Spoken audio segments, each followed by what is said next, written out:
Oi, eu sou a Júlia Signer e a nossa reflexão de hoje é sobre ser filho, ser filha.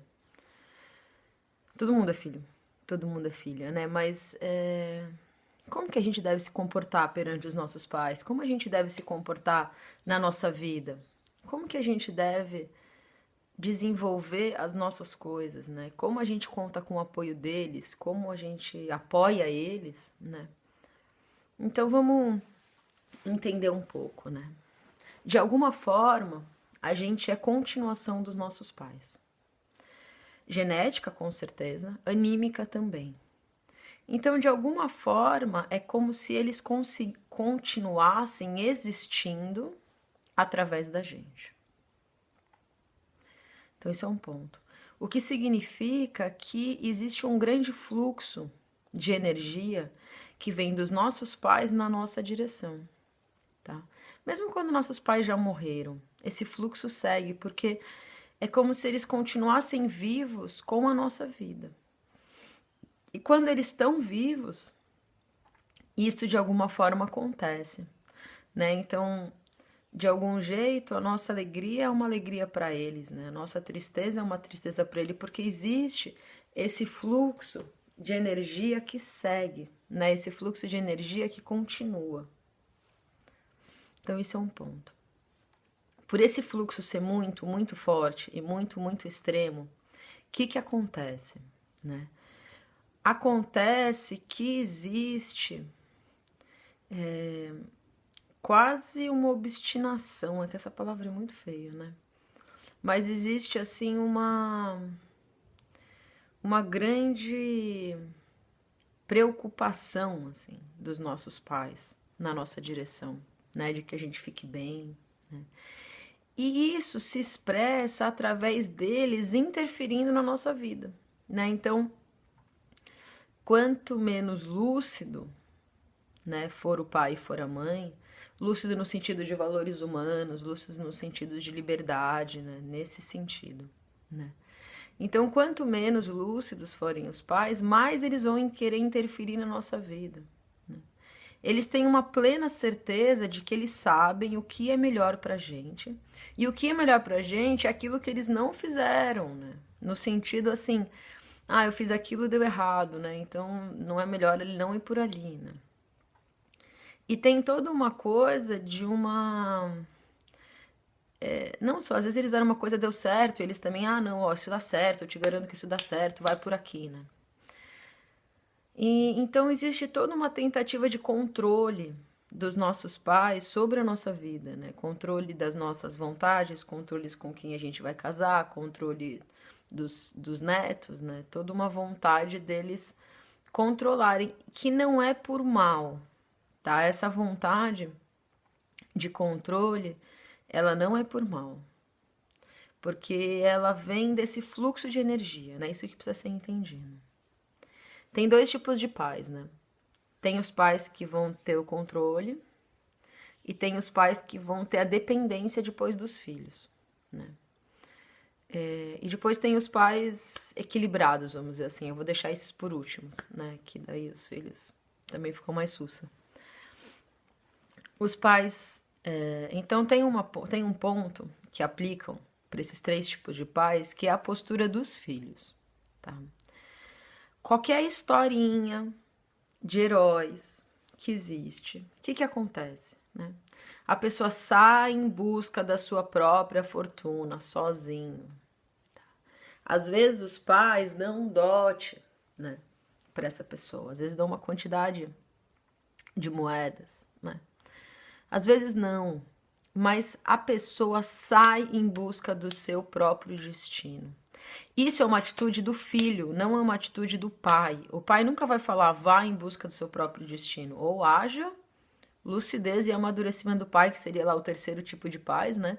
Para falar isso para os filhos, né? Empurrar o filho fora do ninho e falar, voa, voa, sai daqui, cara, vai tocar a tua vida, né? Isso seria uma atitude lúcida dos pais, né?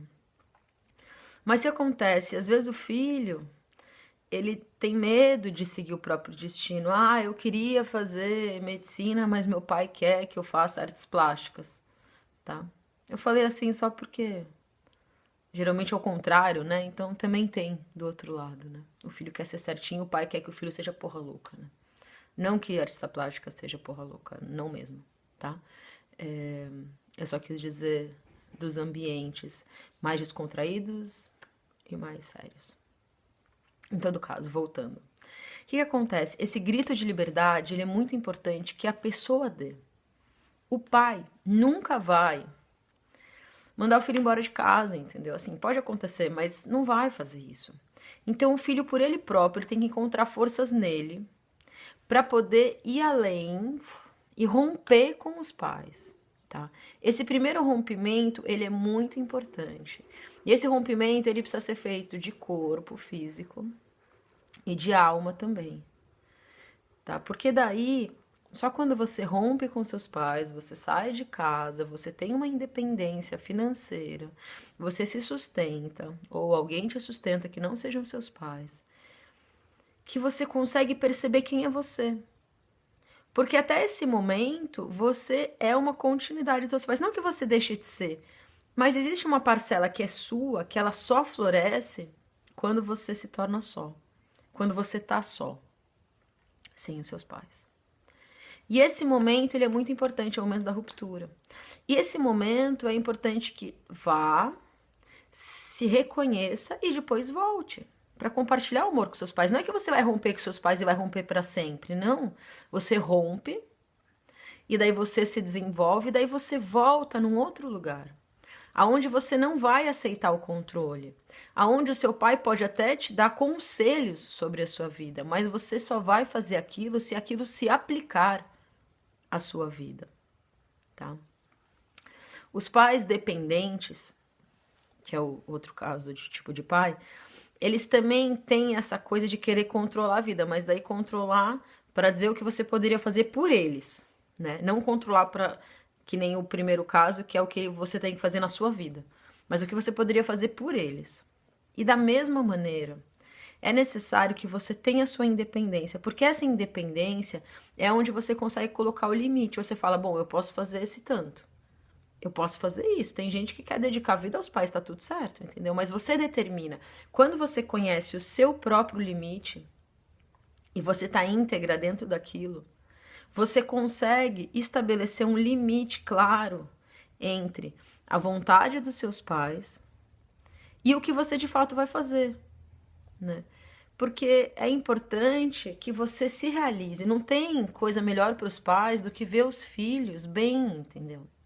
Enquanto você for uma cópia deles, não tem como você ficar bem. Não tem, é impossível. Então é muito importante você ter a sua independência mental, emocional, física. E daí sim receber o amor deles. E daí sim dar amor para eles. E daí sim ter uma relação que nunca vai ser de igual para igual, porque eles sempre serão seus pais e você sempre será filho, mas vai ser uma relação onde o amor flui dentro dos limites que são bons para cada um. Né? Tem gente que pode conviver muito tempo com os pais, tem gente que convive pouco com os pais, e tá tudo bem, isso tem a ver com as personalidades de cada um. São pessoas. Tem pessoas que a gente se dá melhor, tem pessoas que a gente se dá pior. Mas trocar o amor com seus pais, amar os seus pais e se sentir amado pelos seus pais é muito fundamental. Quando os pais são mais lúcidos, trazem mais liberdade para você, é mais fácil essa troca de amor. Mas você tem que conquistar esse lugar independente de que tipo de pais você tem. O lugar de ter a sua independência interna, saber que você é uma célula, e aí sim saber que você é conectado 100% com eles e você tem uma troca de amor com eles. A relação ela tem que virar de amor com o passar da vida.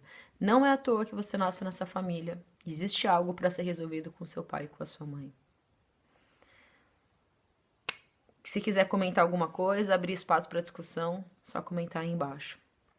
Obrigada por terem me escutado.